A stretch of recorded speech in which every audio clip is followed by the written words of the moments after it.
Women, children, migrants are suffering terrible conditions in these detention centres. In fact, your report describes them as hellholes. Exactly. It is a living hell in so many ways for these children. And so much of this has gone on in the shadows for far too long. So part of what we're trying to do with this child alert, and the focus is on this deadly journey that they make from their countries of origin through the desert, through Libya, across the Mediterranean, where they risk death again, and then arrive in Europe. And that's only the beginning of yet another journey of hardship. So we're seeing really a tragic tale from every step, a danger at every step of the way. And it really, this level of suffering has to end. Some of what the children have told us there really is quite hair-raising stories, and really needs to end. Yeah, the report is grim reading, and one of the things that comes out of it is how dependent these people are on the unscrupulous smugglers and armed groups and criminal gangs who charge huge fees, getting them into Libya and then on this dangerous Mediterranean crossing. Is enough being done to tackle this sort of criminal network that's profiting from these people's misery? No, absolutely not. And really, it's about tackling this at every step of the way. So, of course, it's about, tackling the root causes and what pushes children away from their homes to start with. Had they known what kind of journeys would lie ahead of them, they may not have undertook those journeys, or indeed their families, their parents might not have let them do this.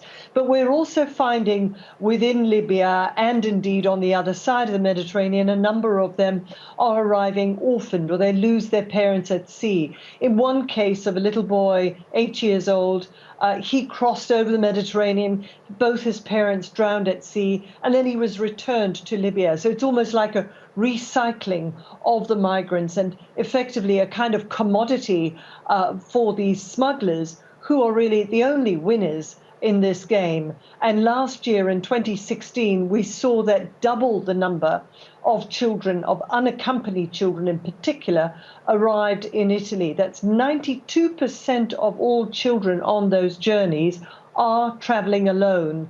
And of course, with 5,000 deaths at sea last year, that's of all people, we may never know how many children actually lost their lives at sea, because they're traveling alone, their deaths go unreported and unrecorded. We estimate there were about 800, it could be much more, and we do not know what happens to them in the Sahara, crossing over that incredibly treacherous, difficult journey. So it's really about shining a light on what's going on there.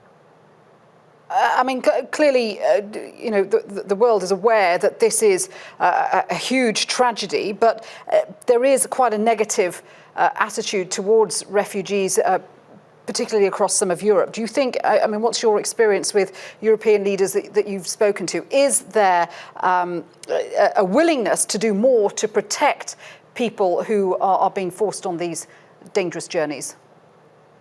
Well, we would like to see the kind of compassion that individuals have shown in so many southern European countries, and indeed in other parts of the world as well, to those who are on the move. We'd like to see that same compassion among individuals matched by compassion by governments, and that children are first and foremost children. They're not refugees or migrants first and foremost, and they need to be treated like that. So that's our message first of all. And of course, there are conventions, the Convention of the Rights of the Child, the Refugee Convention. These are laws and obligations that Europe has held proud and has honoured for so long, and all countries in the world, 99% of all countries, have signed the Convention of the Rights of the Child. So this is their legal obligation, but it's also a moral obligation to children to treat them as children first and foremost, and not to send them back into harm's way if they are found at sea. So we need to take a much more long view of this, not just a short-term knee-jerk type of reaction response to what's going on. We need to have, of course, even the governments on the other side of the Mediterranean, both sides of the Mediterranean, need to be addressing this going forward, because Africa is, of course, experiencing a youth bulge. So this is not going to go away, and we have to tackle it in a serious way.